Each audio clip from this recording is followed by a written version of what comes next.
بسم اللہ الرحمن الرحیم۔ محترم ناظرین، برا بن عازب سے روایت ہے کہ رسول صلی اللہ علیہ وآلہ وسلم نے ابو رافع کے پاس کئی انصاریوں کو بھیجا اور عبداللہ بن عتیق کو سردار مقرر کیا۔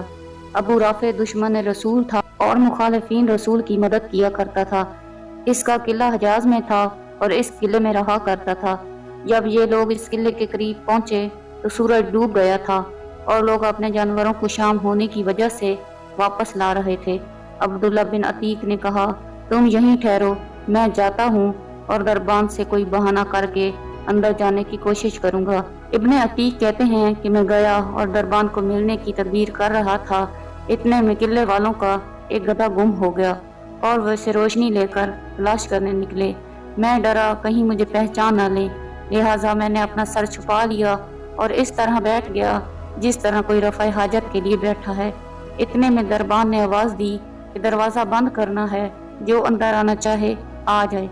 دربان نے عبداللہ کو یہ خیال کر کے یہ ہمارا آدمی ہے آواز دی، اللہ کے بندے تو اندر آنا چاہتا ہے تو آ جا، کیونکہ دروازہ بند کرنا ہے۔ عبداللہ بن عتیق کہتے ہیں کہ میں یہ سن کر اندر گیا اور گدھوں کے باندھنے کی جگہ چھپ گیا۔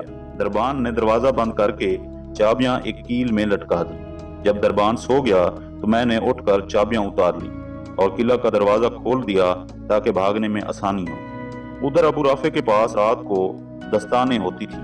وہ اپنے بالا خانے میں بیٹھا داستان سن رہا تھا۔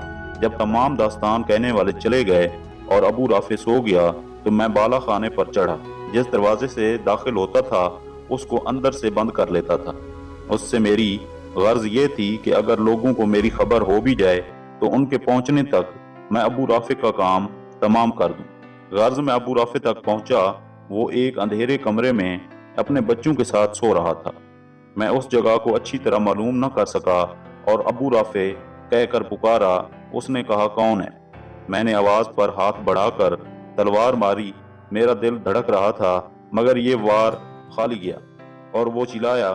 میں کوٹڑی سے باہر آ گیا اور پھر فوراً ہی اندر جا کر پوچھا، اے ابو رافع، تم کیوں چلائے؟